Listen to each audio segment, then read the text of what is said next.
William Ruto, thank you very much for speaking to DW today. The African continent is becoming something of a sort of a diplomatic sort of battleground at the moment over attitudes to the great turbulence here in Europe at the moment, the Ukraine war. Now, Kenya has taken a very strong and very distinctive position on the Ukraine war, right in the early days in the UN Security Council, speaking out very clearly against Russia's invasion. Can you explain Kenya's position? Why has it been speaking out so strongly? Because we are great believers and signatories to the UN Charter, which speaks directly to a rules-based globe, and ensuring that there is respect for countries and their boundaries. Any violation of the UN Charter by anybody in whatever manner is a threat to violation of the same elsewhere, everywhere in the world. Maybe it is Germany, today it is Russia and Ukraine. You never know who it is tomorrow if we allow this to go on.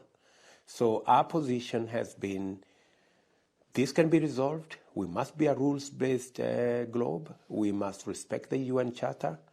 That's the position of Kenya, and not just the position of Kenya, that's the position of the UN and any country that subscribes to the UN Charter.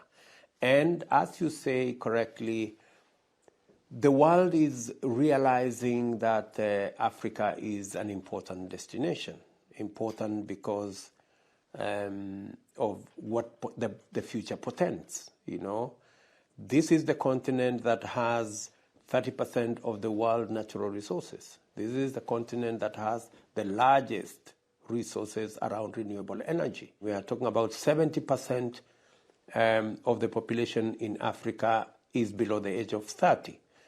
Creative, innovative, energetic, and so it's necessary for any part of the world to realize the importance of Africa and to tap into what Africa can bring to the table. This is not the continent of disease and poverty anymore. This is the continent that has a future. Yeah. And everybody, any reasonable leader anywhere in the world would want to know what Africa thinks and would want a partnership with the African continent. Yeah, there is talk of a kind of a sort of drift between the West and the global South on this issue of Ukraine, with many countries within the global South, particularly quite large ones, so very much on the fence, not wanting to take quite as clear a stand as Kenya has. What do you say to those countries? What's your message to them? Our position as a country is that they say a threat to peace anywhere is a threat to peace everywhere. Our position is that this is not about the North versus the South. It's between what is right and what is wrong. There are those who genuinely believe this war should be sorted out, like us, because trying to apportion blame is not the way to go. There are those who are saying this war is as a result of sanctions. And to their credit, yes, the sanctions are having a devastating effect on commodity prices, grain prices, fertilizer prices. On the flip side, there are those who are saying this is as a result of the war. Again, it is true. So, is it the war or is it sanctions? And from where I sit, it doesn't matter whether it is the war or the sanctions. We just need to stop it. Let's find the mechanism to put it to an end so that we can stop the victims of this war increasing. There are victims, real people, who cannot access food, who have challenges, real countries like Kenya, who we've had challenges with accessing fertilizer. We have challenges with accessing grain. We've had to rethink about our agriculture. How do we do things differently so that we avoid dependency on the global supply chain of these commodities. And China has been sort of becoming more vocal on the war recently. It's come out with what it calls a position paper on peace. When you look at what they're saying and how close they are to Vladimir Putin, and we just saw Xi Jinping in Moscow, do you think that they are a kind of a credible player in trying to bring the war to an end? I think China should do more than it's currently doing, from where I sit, because I think China is a big player in the economic space. So I believe, from even a strategic point of view, China should be pushing for the end of this war, because we've all come from a devastating effect of the COVID pandemic, and beyond the borders of China, China has huge interests in many parts of the world, including Africa, where they have deployed resources, they have supported the building of infrastructure, they've deployed their capital, and I don't think this war is helping them in any way to recoup or recover from the investments they have made globally. So my expectation, we saw, I think last week, there was a meeting between the president of China and the president of Russia. We weren't told exactly what the discussion was, except for, them saying they will work together. But I want to believe that at the center of the conversation was, where is this war going? Because it's not good for Russia. I don't think so. It's not good for China. It's good for nobody. So hopefully we should be able to see more of what China can do to leverage on its, friendship with the Kremlin and with Russia on how to bring this war to an end. And yet we've just seen Vladimir Putin saying that he wants to move nuclear weapons into Belarus. When you hear something like that, what do you think? It's really unfortunate because the rest of us were expecting a de-escalation.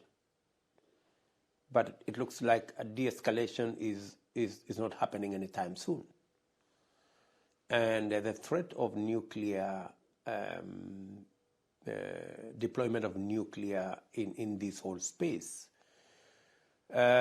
puts many lives, many people, and maybe the globe at risk, of a full-blown war that nobody knows who will be the next victim. And it speaks to the urgency of all players. And that's why, even this morning, part of the conversation I was having with President Schumacher of this great republic of Germany was exactly on where is this war going, and what is it that nations, signatories of the UN Charter, can do. Kenya in its own way, Germany in a different way, can contribute. So it's a source of concern for nations, for leaders across the globe, that this war is not de-escalating. In fact, if anything, it's escalating. And I don't think we should continue to take this lightly. I think there is more that needs to be done so that we can stem the hazardous and possibly the existential threat of humanity that this war could possibly pose. Let's just step back maybe from the war for a moment and the even bigger picture. I mean, there's been criticism of the West vis-a-vis its kind of appeals to the global South over this war, that it is requesting kind of support from the global South after not putting enough money into fighting climate change, not showing sufficient solidarity over providing vaccines during the pandemic, for instance. Does the West need to look at itself and think more about solidarity being a two-way street? I would even take it further. We've had a raging war in DRC. We've had a raging war in Somalia. We have challenges in Ethiopia. We have issues in South Sudan. And we are all alone. Kenya, for example, we've had to put our resources, Kenyan resources, in deploying troops in DRC. We are currently hosting discussions to support the peace process in Ethiopia. We are working round the clock to see what we can do supporting training of public officials, administration officials, teachers for Somalia, using our own public resources. Part of the conversation I was having with the President of Germany today is the drawdown, the walk away, so to speak, of EU from the situation in Somalia, and the rest of it. So when it is our issues, it is our issues. When it is other people's issues, it's global issues. This is the Mr. Jaishankar, the Indian foreign minister's quotation. Is that who you're quoting here? Yeah. So I think we need to have a fair conversation. When you talk about climate change, we've said this many times that we are bearing the biggest brunt of climate change with loss of diversity, huge droughts. Kenya is experiencing 4 years of continuous drought, severe drought. We've lost 2.5 million heads of livestock. We have lost livelihoods. Yet the conversation around climate change is still sterile. We are having difficulty persuading the globe, especially the global north, on loss and damage. These are not phantom stories. Loss and damage is a reality. And while we respect that we need to play our role in what the war and to speak about the war in the middle of Europe between what's going on in Russia and Ukraine, surely we need to have a much more candid conversation about the effects of climate change, about debt that is crippling many countries in the global south because of the unfair, almost let me say deliberate, international financial system that is rigged against the global south, where we pay 50 times more interest to access development resources than our compatriots, because we are priced out of resources by risk. Everybody believes investing, putting your resources in the global south is risky. So we end up paying inordinate. And that's the conversation we need to have. And hopefully we will be able to push this conversation to the center of global debate on how do we move into the future. We are facing, as humanity, not as the global south, we are facing as humanity an existential threat because of the effects of 400 years of exploiting fossil fuels recklessly. The African continent is coming with a solution, stopping financing fossil fuel exploration and exploitation.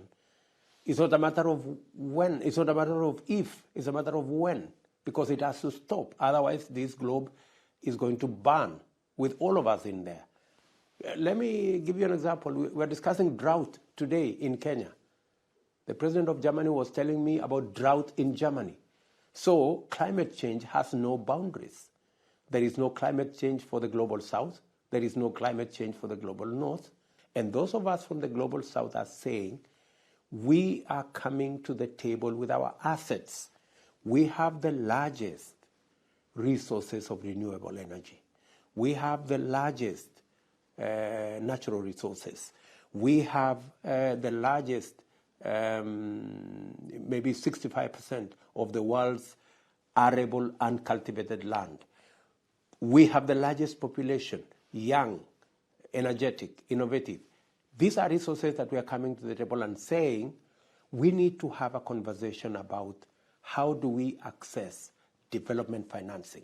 How do we access fair, consideration? How do we de-risk investments in these resources so that we can use renewable green energy to drive the development of the world going into the future? Not the development of Africa alone, not the development of the global south. Let me say this with absolute clarity. We are at a crossroads.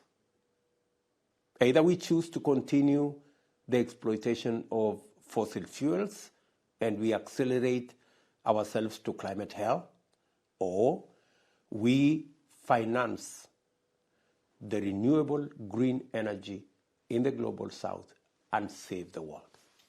Now, you're here in Germany partly trying to drum up investment into Kenya. So tell us a little bit about your thinking on that. I mean, China has been a very important investor in Kenya and also in the wider region in recent years, pouring in money. Are you now trying to kind of diversify your sources of investment? Do you think that Kenya has become, for example, a bit too dependent on money coming in from China? Well, we're here because we have a 60-year-old relationship with Germany. It's always been there, and we have developed our relationship, and it's been on a trajectory of growth, whether we are talking about investments in our geothermal resources, in the water, in health, and it has nothing to do with what we do with others. There are new opportunities for both German investors, German business people, and Kenyan opportunities also for Kenyans, Kenyan entrepreneurs, Kenyan business people to explore and to work together. We see an opportunity because we have some of the largest resources of renewable energy. Germany, on the other side, have the best technology. Combining these two opportunities from the renewable assets that we have and the German technology that exists here, with investment, we can create a win-win outcome. Not just on that, on education as well. There is need for synergy between curriculum in Kenyan technical training colleges with their German counterparts, because labor is becoming a very fluid resource. This country requires 250,000 people to work. Kenya can actually offer, because we can synergize the training, the skills, the competencies that can be made available to this country. We are looking at opportunities for sustainable agriculture. You may want to know that Kenya is actually a tech hub in the continent. We have some of the best creative, innovative human capital anywhere in the world. Again, there is opportunity there as we present Kenya as a destination and a hub for access to ACFTA, that's the Africa Continental Free Trade Area, which comes with 1.4 billion people, an economy of $3.4 trillion, and the youngest population in the globe. A quarter of the world's population will be living in the African continent by 2050. So there is sufficient reason for Germany and Kenya to work together, because the opportunities available are tremendous. Now, I'd like to turn to the situation in Kenya at the moment, because also connected with the war. There's a cost of living crisis being experienced in many, many countries. Kenya is pretty badly hit, and people are angry. There are big protests. Police have been firing tear gas today. What are you doing to calm the situation? We live in a context, and Kenya, by the way, is possibly the largest democracy in our region. And we had the best ever election last year. Of course, unfortunately, 6 months after the election, my competitors, let me say, decided to pick up and say that to want to challenge the election, not in a court of law, not in any known jurisdiction, but to challenge my election on the streets with demonstrations. But let me tell you that from where I sit, yes, we have a crisis of commodity high prices, whether it's fertilizer, whether it is fuel, whether it's grain. You've asked me directly, what am I doing? Number one, we have registered 5 million farmers. We are providing fertilizers and seeds for them to grow. Number two, we are importing food from across the globe, where some of the imports arrived last week. We've cleared some of them to begin to tamper the price of commodities. We are also investing long-term on irrigation, and that's part of the conversation I will be having with German officials on how we can work together to change our agriculture from being rain-fed to being agriculture under irrigation. The riots in Nairobi are not so much about the cost of living. It is so much about some election results, which is actually a settled matter. But of course, because cost of living is a pregnant issue, is a emotive issue, our competitors are trying to take advantage of it. But I think the people of Kenya are a lot wiser. I mean, your critics have said that you have so far not been able to deliver on your promises to lower prices, and you have been increasing taxation. This connects with discussions with the IMF. Do you feel that you're being squeezed by the IMF into raising these taxes, or do you stand by the tax increases? There are no increases of any taxes that we have proposed that are punitive. The IMF has no role in how we run the affairs of our country. We are in charge of the economy. Many people would say what you're saying, but let me give you 3-4 things. Number one, we have stabilized the economy. The economy was on a slide into debt.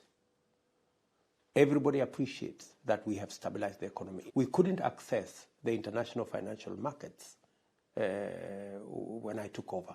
Today, we can access any international market because they have seen the kind of stability we have brought. And I'd just like to finish by touching on an issue that has been the source of some international controversy, the LGBT issue, which in East Africa, many East African countries, has been controversial. Just recently, the neighboring country of Uganda introduced very draconian legislation, which caused quite an outcry internationally. Do you have a feeling that Uganda has gone too far with its legislation? I am Kenyan, so I'm sure Ugandans can speak for themselves. I can only tell you about Kenya and what Kenya as a country and me as a leader, we've taken the position that the provisions of the Constitution as it is today, the provisions of the law as it is today, we allow other countries to do what they want to do. We cannot dictate to Germans or Americans or French or Ugandans on what they want to do. That's theirs to choose. For us as a country, we have taken a position, and that position is informed by our culture, our tradition, our constitution, and our laws. But those laws do date back to the colonial era in some cases. And, critics outside would say, well, LGBT rights are an intrinsic part of human rights, which are internationally recognized. Do you recognize that? Do you see that the rights of LGBT people are intrinsically a question of human rights, which are universal, or do you feel that it is simply something that it is for each country to decide? The Kenyan Constitution is a 2010 constitution. In fact, it was celebrated as the most progressive constitution, providing especially the chapter on human rights and the rights of people and the extent of the protection of rights of people that is enshrined in the Constitution. And in that context, in the formulation of that Constitution, the people of Kenya spoke expressly as to what kind of rights and to what extent everybody can enjoy their rights without infringing on the rights of others. In Kenya, the only understanding of relationships around marriage is around men marrying women. That's the context of a relationship that exists in Kenya and exists in our constitution and is provided for in our constitution. And it can happen elsewhere. We have no issue with people celebrating their issues in America and in other countries. That is their choosing. Just very briefly, I mean, it was really just a blink of an eye also in Europe, in the United States, that marriage was only between a man and a woman as well. It's a very short time. Do you think that will never come in Kenya, or you think maybe it will just come but in a longer period of time? I cannot tell you. I cannot stretch my imagination that far. Maybe we can leave it here for now and see what happens in the future. William Ruto, thank you very much for speaking to DW today. Thank you very much, my brother.